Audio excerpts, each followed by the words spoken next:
Welcome to the Climate and Coordination RCAST, where every week we'll be discussing topics related to all things climate change and RChain's role in the solution. We will be discussing technologies that can adapt and coordinate massive amounts of data like never before, forming social architectures that grow collective intelligence, sharing and evaluating data planetarily, all while maintaining personal privacy and personal data ownership. A new decentralized economy is forming as we move from the third industrial revolution, digitization, to the fourth, decarbonization. By building a co-op, built on a correct by construction, concurrent, scalable solution, RChain is structured to build out the new technology that will be required for a flourishing regenerative planet. Please join us on this journey.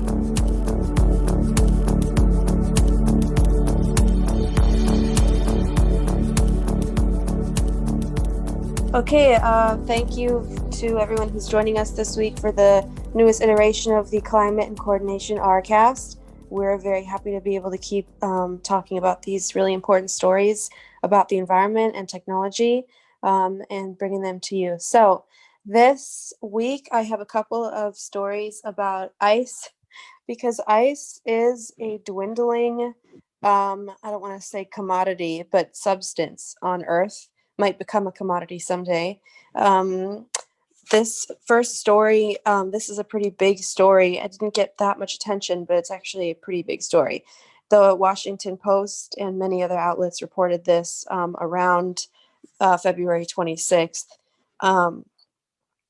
Headline is, Iceberg larger than New York City breaks off the Brunt Ice Shelf in Antarctica.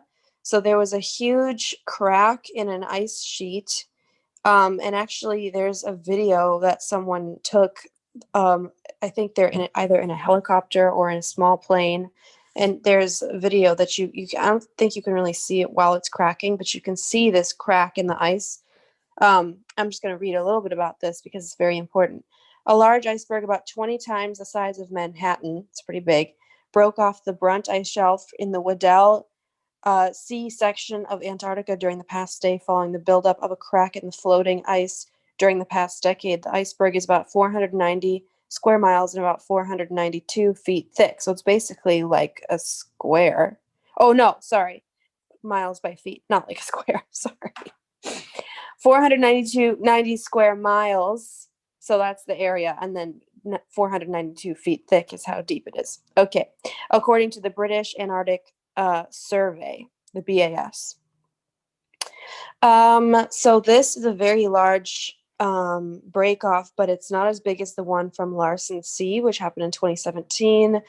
That one is still being talked about because there's a lot of that ice that is still floating around and could cause some problems. Because obviously it weighs a lot and it's got a huge amount of energy. So it's really interesting to me that at the end of this article, they talk about how it's normal for icebergs and glaciers and Arctic ice. It's normal for ice to crack and break off. Like that is a normal part of the sort of life cycle of these systems. But it says here that it's not clear if this was caused by climate change. I want to make that clear. I think that's very interesting because similar with the storms, you can't say that one individual storm was definitely caused by climate change, but you can look at a trend over time and really see what's going on. But I do think it's interesting that, we don't really know if this is caused by climate or if this particular break off was a natural occurrence. So that's one thing. I just wanted to connect it with this one other piece because there is also a larger story about how much ice we are losing. And this is from Scientific American. This is from January 2021, so just end of January, so about a month ago. And the headline is that Earth has lost 28 trillion tons of ice since the mid 1990s, and it says that obviously the melt has accelerated over the decades. And this is a very interesting piece for people who are interested in sea level rise, which is a really big deal. Causes a lot of displacement, causes huge damage to, communities, and can also cause big infrastructure problems. So I say to those people who would really rather ignore climate and just think, yeah, it's going to be rough, but it won't affect me. Well, it could absolutely affect you if the sea level rise causes damage to infrastructure that everybody needs, power lines and so forth. So it says in the 1990s, the world was losing around 800 billion metric tons of ice each year. Today, that number has risen up to 1.2 trillion tons per year. And so, 28 trillion tons of ice lost between 1994 and 2017 is a lot. I don't know, Greg, maybe you can let us know. Is there a way to count numbers that's higher than trillion? Because I feel like we might need that number soon. Oh, yes.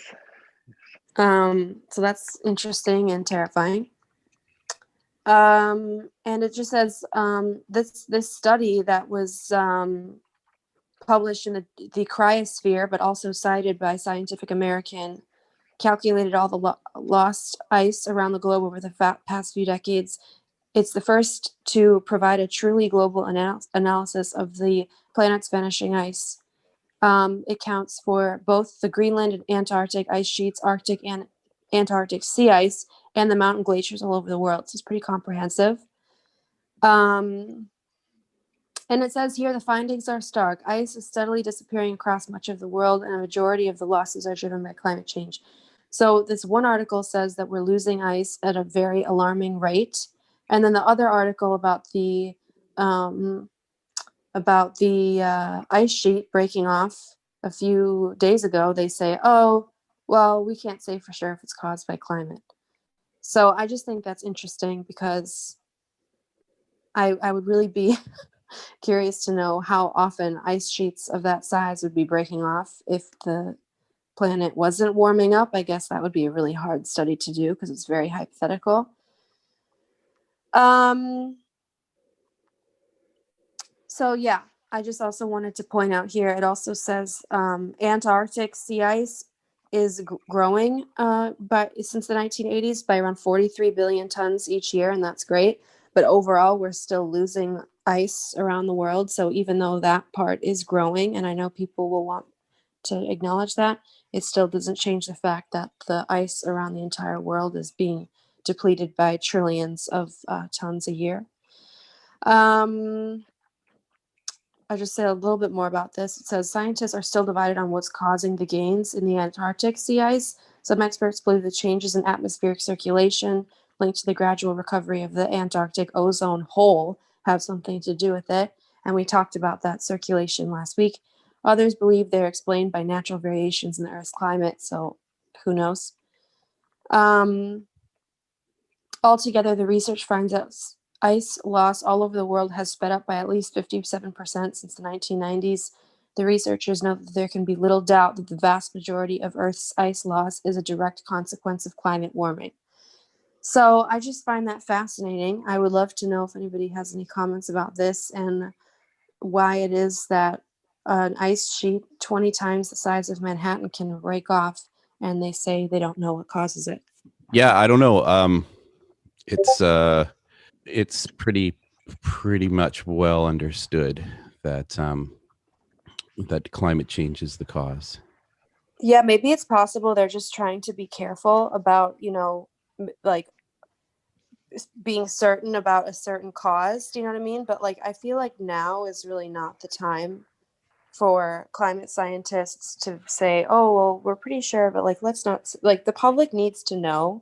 Do you know what I mean? Like, I feel like the thing is, in science, once you start cutting corners, then people stop trusting you. You like, the whole point about the scientific discourse is no matter what's going on at all, You follow what you can actually see and what you can verify. You can give your opinions. You can say, now I'm going to give you my opinions. But at the end of the day, the scientific discourse has to have a kind of integrity that is unimpeachable. Right. Yeah, no, I understand that. And I think that's really important. I just wish that, like, even if they didn't know for sure what the cause was, they could just say a little more strongly. Like, I feel like that was a problem with COVID too. Like, there's so many like useful pieces of information that I feel like they were kind of stated as, hunches, and they could have really been stated as more like probable likelihoods, or whatever is the next tick on that spectrum. Yeah, I mean, I think that Fauci did that. He sort of did a masterful job of dancing between, a completely insane administration and Right. saying the facts. These are the likely outcomes if you do this. These are the likely outcomes if you do that. Yeah. No, yeah, I agree. He did a great job, and he's still doing a great job. Yeah. Yeah. But anyway, just really was stark to me to see those two different articles, because they're like written a month apart, and they just have like a very different tone. Sure. Yeah. So I said before, I'm not sure if I said this before you joined, but maybe it's also a similar thing with like the really intensifying tropical storms, that they can say that it's part of the trend, but obviously they can't say that one storm is certainly caused by the climate crisis. You know what I mean? Yeah, absolutely. Yeah. So we just don't have that level of certainty. It's not. Yeah. And as well, like in both poles, the Arctic ice grows and shrinks throughout the year. So there's a net loss that's happening, but so I could see how, if they really were, scientifically analyzing this, perhaps they couldn't come to a definitive conclusion on that particular thing. Right. Yeah. Yeah, absolutely. So, but yeah, we are generally in a situation where the, sea level is rising, and that's really going to be an issue for a lot of, places with low laying infrastructure. So that's going to be something that I think will be really interesting to Neil deGrasse Tyson in 2017 on CNN. Neil deGrasse Tyson said, "We don't currently have the technology to move all of the world's coastal cities inland by 25 miles in 25 years." That's a really clear, stark way of putting it. You just think about all the cities on the coasts and how far they have to move inland and in what time frame they have to do that. And then you just look and see, is anyone preparing to do that right now? And it's very clear that no one is preparing to make those kinds of moves at this current moment. And so there's going to be a gigantic scramble in 5 to 10 years. Yeah, absolutely. And that type of challenge, like we saw in Texas with the horrible power outages, no water, just horrible situation there. Like, this is stuff that affects all people. It's not just stuff that affects people who are interested in the subject. I'm sure, as I mentioned to Darryl yesterday, I'm sure there are a lot of people in Texas who really didn't care about climate that much, but they still found themselves without power and a desperate need of help, Yeah. So I just want to kind of make that point. And I think probably talk a little more about that next week, because I'm writing another piece about this. But yeah, I just feel it's really important that nobody can really like exclude themselves from the consequences of what goes on Earth. Like, you can't exclude yourself from that just because, you live in a certain place, or, unless you're living on Alpha Centauri. Right, and good luck with that, because the infrastructure there is a little rough too. But yeah, it's fascinating to, see that the things that these, problems that we experience, the infrastructure, like what happened in Texas, that was something that happened 10 years ago. And it was, expected that they were going to prevent that from happening again, and they did not. And, so a lot of these problems that we have with infrastructure as a result of climate, it looks like, people seem to need to learn a lesson a lot of times before they can really understand it. It doesn't seem that humans are that great at learning a lesson the first time, unfortunately. Yeah, I think it depends on when the lesson happens in the generation, right? So if the lesson is happening at the beginning of a generation, you've got a lot of people that are flexible of mind, and they haven't been set in their ways for some, doing things normally for a long period of time. So they're they've got the ability to receive the information. But if it arrives in the middle of the generation, then they've been doing things a certain way for a certain amount of time, and they have a lot of built up vested interest in maintaining a certain status quo, and change becomes more of a threat. It's very similar. It's very similar to human beings' lives. If you don't make a significant investment in flexibility throughout your entire life, it's very easy to get set, very easy to get stuck. And and so the same thing happens at the cultural level. When these kinds of events happen, you'll find that it's going to impact different age groups differently. Yeah, absolutely. And that is something that's really fascinating, I think, is that we've seen with like the young climate protesters, Yeah. they really have I went to go see Greta Thunberg speak in person in LA. I guess it was over a year ago now, but Yeah. I think it was still 2020. Anyway, so that was so cool. Obviously, it was like an amazing, huge group of people. It was really fun. And I was just really struck by all of these people. Like, there are a lot of speakers there who are teenagers, and they were all giving different speeches about, living near an oil rig and what that does to your health. And there were indigenous kids there talking about how their land was being infringed upon, all these different subjects, and how they really had no tolerance for BS. It was so refreshing. Yeah. And just everybody basically kept saying, just why can't we change this? Why hasn't this been changed? And I think that's such an important part of this puzzle, is to not just say, oh, well, it's going to be tricky to move the cities 25 miles inland. Yeah, no shit. It's going to be really hard. But, it's necessary. I don't know about 25 miles, or, some might be more or less, but, it was inspiring to watch that, because they just seem so just intolerant of stuff that doesn't work. And I think that we really need that now. Yeah. The resolve to change, I think, is what you're talking about. The will and the resolve. And I think Absolutely. it's very important, because otherwise you'll have a variety of senators, continuing to say, "Oh, if we end oil in our state, what will happen to our jobs? You care more about Paris than you do about Pittsburgh," or whatever.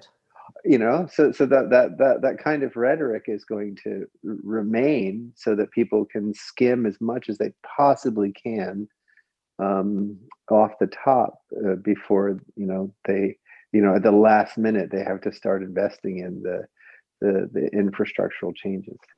I'm not trying to be cynical. I'm just trying to acknowledge the dynamics that are in place and what we have to work with if we're going to effect real change. Yeah, I agree that I think the one thing that we are in the midst of right now is the birth of a generational shift in power. And I think we just saw a glimpse of it with the last US election. And I think that those who are old and white and male are really concerned about people being able to vote because they know they're a minority now. And that's increasingly going to be so over the next every 2 years now. So I think that with this kind of, it's going to be interesting to kind of observe how the power attempts to be entrenched whilst kind of getting steamrolled over by younger people. Yeah, I mean, no one demographic should have, total control over the life of, a diverse group of people, so that's Especially when they're holding back progress. Right. Yeah. And, that's not a function of, their gender or age or race. I think it's more a function of just the ideology that in general, certain people are, brought up a certain way and, people need to evolve. And I think, I'm very grateful that all of you seem to be very interested in evolving, which is great. I think it does a huge service to the co-op, and I think it does a huge service to the world to not be so entrenched. Yeah, well, I think there's a place for the dialogue between conservation and evolution, and that to me seems to be a very important dynamic, right? That's what gives rise to a whole range of diversity, and a much higher quality. If we can ask ourselves on a regular basis, what is it about, what I'm doing that I wish to preserve? And what is it about what I'm doing that I need to let go? And what is it about what I'm doing that needs to change? So I think those are active questions that can happen on the individual scale, and the cultural scale, and everything in between. I think a city can ask those questions. What is it about we're doing that we wish to preserve? What makes Seattle, Seattle? What makes New York, New York? And what is it we need to let go of? Is our relationship to the homeless still serving us, as an example? And what is it that we need to change?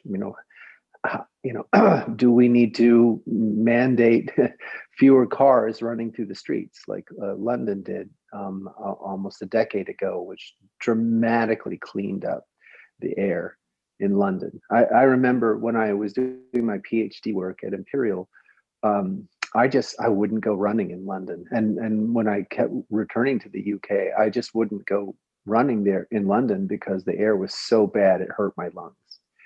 But after the impact of the progressive taxes that sort of basically forced people to use more public transport, the air cleaned up dramatically.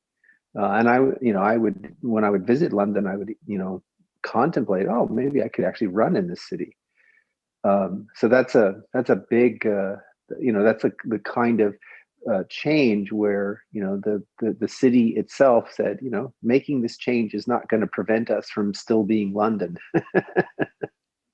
But it is something that we can do that will have an impact.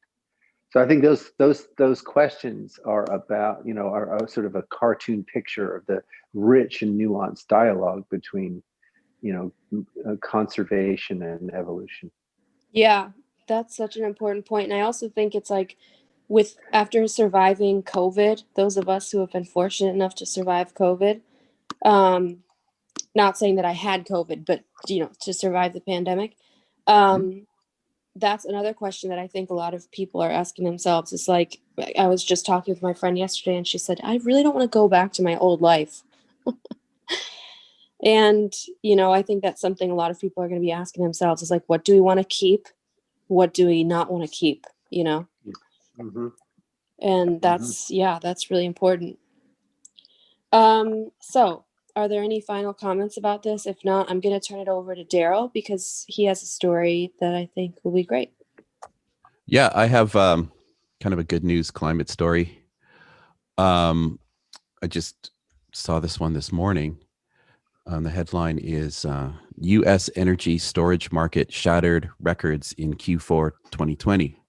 So let's see, it says the U.S. is seeing rapid and sudden growth of energy storage, according to the new U.S. Energy Storage Monitor report by energy research firm Wood Mackenzie and the U.S. Energy Storage Association. In the fourth quarter of 2020, 2,156 megawatt hours of new energy storage systems were brought online. This is an increase of 182% from the third quarter of 2020, making the fourth quarter the new record quarter for U.S. energy storage. And I think I actually haven't read the whole article yet because I just saw it this morning. But I think it gets into, I don't know, maybe it doesn't. The kind of idea of massive battery farms like Tesla's building those mega ones versus decentralized, people building solar tiles on their roofs, and the decentralized aspect of it where you can sell power back to the grid. Be interesting to see if it talks about that. But I know that Elon Musk is kind of part of his whole complete picture is that you have wind and you have solar. And then, of course, with wind and solar, you need some kind of base load energy source that covers for when the wind isn't blowing and the sun isn't shining.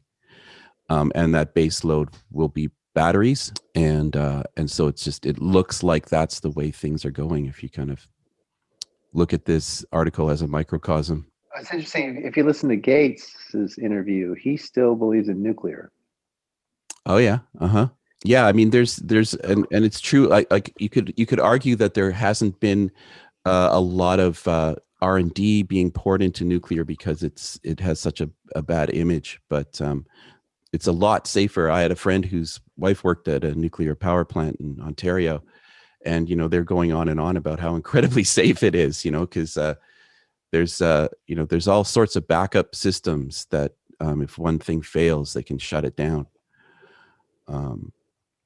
Yeah, Don't they also have different types of nuclear, right? They have there's or whatever. I'm sure you know much more about this than I do. I'm just going to stop there. Yeah, I mean, no. plants, and there's fission, which is still something that I think if we were to pour tons of R&D money into it, I bet you there'd be a solution there, which is totally safe, right? Fission is a much safer way to do it. No, fusion. Fusion, if you could make it work, is safer. Oh, maybe I have switched around. Yeah, the problem is fusion. It's hard to imagine, safe fusion. You've got a big giant fusion reactor in the middle of the solar system. So unless you can dramatically change the approach, it doesn't make a lot of sense to try to replicate that here on this planet. You're right. I haven't totally switched around. I just Googled it here. But yeah, I'm so glad you brought up batteries, because I feel like that is one of the real keys to solving a lot of our storage problems. And I think like a major innovation in batteries would really push things ahead, it seems like. There are so many innovations in batteries. Like since 2017, the tech news world has just been inundated by one battery leapfrog after another. So I think we'll be in good stead when it comes to battery technology over the next 5 years. Yeah, and that landscape is go ahead. Oh, I was just going to say another thing that we were thinking about right before you joined, Greg, was talking about how blockchain might enable like a more organized and stable grid as well, like a smarter grid.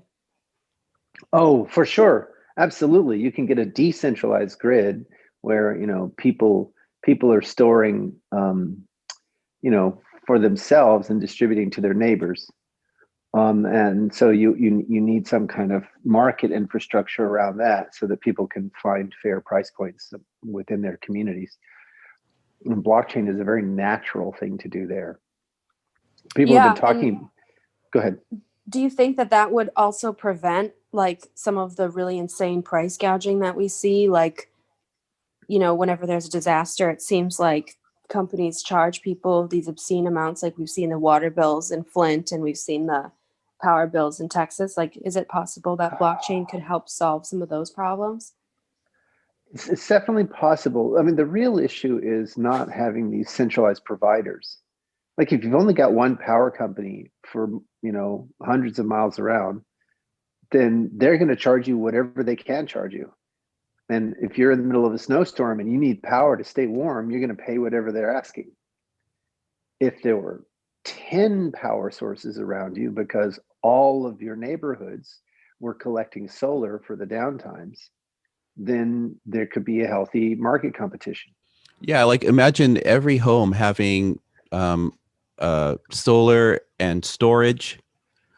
Like the Tesla home battery approach, and when you have excess, you can sell it back to the grid, and like a totally decentralized smart grid. Yeah, that's pretty smart. Yeah. Absolutely. So then it can't be that if you've only got one water company, right? Then and you're thirsty, you're going to pay whatever they charge you, unless it means you die making the payment. I mean, it's just that water is a basic human need, and it's the same with power, and it's the same with a lot of different things. So the real idea is that these people don't believe in free markets, right? They want a very, very tilted landscape, but they'll rally around capitalism and truth, justice, and the American way. But the fact is, they want they want a very centralized situation where they can just gouge people. So it's not necessarily blockchain. I mean, blockchain can help because it can if you put the market up on a immutable public blockchain, then everyone can see the price gouging, and so then you can bring public pressure to bear. But without some additional mechanism, so for example, decentralizing the power by having batteries in every home and being able to sell back your excess to the neighborhood grid or the city grid or whatever, then so if you have that, then you can deconstruct the monopoly. And it's also easy to imagine, like even small community, maybe even co-op based energy organizations that you don't necessarily have to build a mega plant that serves an entire city. You could have a smaller one that serves the community, because if they're batteries, they can be plunked anywhere. I mean, I was surprised, maybe you're not surprised, but in the US, there are over 400 power co-ops. Oh, really?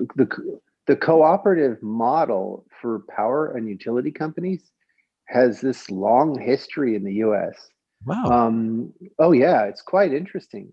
And one of the really interesting points is that it allows them to sidestep a bunch of regulatory stuff, because they're all members of the co-op, so they all sign up and say, I understand what the risks are. And so they can kind of do an end run around a lot of heavy-handed regulation. And by the way, it is the heavy-handed regulation, not just in the US, but in Europe and Africa, that has been the major stumbling block for these smart power grids. The incumbents use the regulatory infrastructure to prevent this from happening, because it means the end of their hegemony. I see. Yeah. So one of the things that I'm very hopeful about, and we were exploring this at the beginning of 2019, We actually sent an RChain representative down. We were invited to go down to this convention of power co-ops to talk about blockchain and power. So I'm hopeful that, you know, being a cooperative, RChain being a cooperative, puts us, you know, in sort of like-minded spirit with a lot of these cooperative organizations, so that we could roll it out through that vector. Wow. See, it's an interesting play because they're more set up to receive this kind of technology. Wow, that's amazing. Ian just posted in the chat, most of US by area is served by electric co-ops. Yeah. Amazing. And not by population, but it's mostly rural. Yeah. I see. Well, if battery storage becomes the de facto base load approach, then you could easily see these kind of smaller power co-ops forming all over the place. Sure, absolutely. And there's already, you know, an association of these cooperatives that can help educate people and get them up to speed on what you need to do from an infrastructure and organization point of view. Right. Yeah, the weatherizing of these systems is a really big problem. And I feel like with a smaller co-op that is more community supported, those types of I guess maintenance would be easier to accomplish. Maintenance is the killer. So for a lot of power systems, home solar or home wind cannibalizes on the larger electrical system, because if you have to, most of the expense is for line maintenance and for the big power generation. So as people in a community start putting up their own solar, they're if they detach from the grid, they're paying a whole lot less into the the maintenance of all the lines. So there's some real tricky problems to solve how this is done. Well, if the lines are two-way, so that's the thing, is that the lines are two-way, and I think a large percentage of them are, right? If you can send power as well as receive power, then they have a secondary.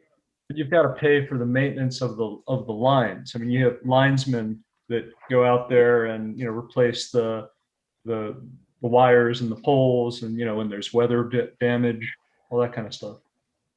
Yeah, but what I'm saying is, they serve a purpose for the community if the community can use them to develop their marketplace. If I don't want to have to talk to the Jones family across the street and say, hey, can we run a line between our houses so I can send you power and you can send me power in the case of excess. I just want to use the existing infrastructure. Well, it would help to have smart contract that pays a little bit to whoever's maintaining the lines as well, right?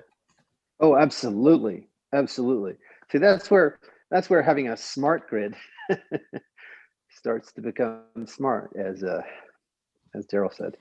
Yeah, there's a bunch of blockchain companies that are already starting to do this. Oh yeah, yeah, with solar absolutely. and with traditional power. I feel like that would be a great. They would be great potential guests because they could tell us about what challenges they have and. That is a great idea. I would love to see that happen. Okay, yeah, great. I've been in 2016. I was at a hackathon in Australia, where I worked with a group that was proposing this idea, and I think they won the hackathon, and that was just like, to me, it was like one of the most important applications of blockchain is just get people off the centralized power grids and into these decentralized smart grids. That's one of the best ways we can prepare for what's going to happen, because the decentralized grids are smarter, they're more flexible, they're it's like you can reconfigure them. So If the grid is decentralized and you lose a community that's right on the coast, and that community is rebuilding, um, several miles inland from where they were, it's easy to reconfigure that grid. The centralized grid is, like if the power plant is there on the coast, now you've got a problem, right? I mean, maybe they're on the coast for a reason, to avail themselves of the water to cool off, various components of their system. But if the whole plant is going to be underwater, that's not such a good situation. But a decentralized solution is flexible in response to the climate change consequences. Makes too much sense. It'll never fly. Makes too much sense. Yeah, Led Zeppelin never got off the ground. I have a technical question, if we can squeeze one in at the end. Sure, absolutely. So in the recent past, you've proposed 3 questions to any investor or anyone interested in building a scalable DApp on a layer 1 platform. Sure. And I'm curious about the second one. So the second of the 3 questions is, what happens to this chain as you add smart contracts if the answer doesn't include A, concurrent execution, and B, mechanism for searching and managing smart contracts as if they were data assets? Then you have a pretty good idea that this chain doesn't scale. So I just have a couple questions about that. One, could you explain just in a little bit detail on what concurrent execution is versus parallel execution, if there's a difference? And could you also explain a little bit more why exactly blockchain would require a mechanism for searching and managing smart contracts as if they were data assets? Sure. So the first, you're asking actually more than 2 questions, but let me break it down just a little bit. The technical distinction between parallel versus concurrent. In parallel, there's no interaction between the programs that are running autonomously. So if we think about programs, there's a sequential program which begins and runs to the end. And then you can maybe load another program after that one and run that to the end, and so on and so forth. So that's the sequential worldview. And then once you stop doing things in a linear sequence, there are a couple of different ways that, there are many ways things could evolve, but there are 2 major paradigms. One is parallel. So you just got no interaction whatsoever. So they're living in their own little world, so to speak. And then there's concurrent, where you do have interaction. So if you go back to our power example, you could imagine these households that are not connected to each other whatsoever. They've just got their solar and wind solutions, and they are on their own, no interaction. So in some sense, all those households are running in parallel. But let's imagine that now they want to start sharing and trading some of the power that they've collected. Then that's concurrent interaction. Does that make sense? Yeah, that's brilliant. Okay, thank you. Sure. And I think we understand, in a decentralized world, there's more concurrency because people start interacting. They start sharing, they start trading in that way, as opposed to being isolated. So the other question, this is a long thing. I'll try to keep the short version. But essentially, code is the dark matter of the internet, in the sense that it's a giant data asset. If you go measure the size of GitHub and Bitbucket and all the other Git repositories on the planet, and then you multiply that by, what's on the inside of the enterprise firewall, it's huge. It's enormous, and yet we can't search it. or maintain it as a data asset in the same way that we do, say, relational data.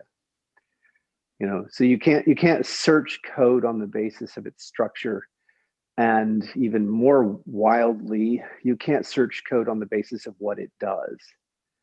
But you can search relational data on the basis of its structure. And so, our ability to manage the data set that is code is very impoverished and does not have to be that way. We can search code not just in terms of metadata tags or rumor mills.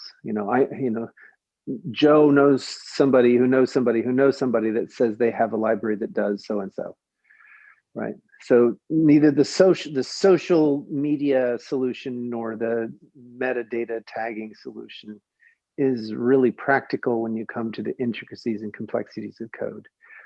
It is possible to search code on the basis of its structure and on the basis of what it does.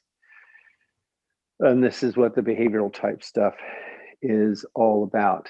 And so now to tie it to a blockchain, a smart contracting blockchain, let's say that smart contracting takes off, that it becomes wildly successful. Well, what's going to happen? You're going to get gigantic numbers of smart contracts, and people are going to want to manage those. Well, how are they going to manage them if they can't search them? If they can't treat it like any other, digital data source? When you say it like that, it just seems like such an obvious problem that needs to be addressed.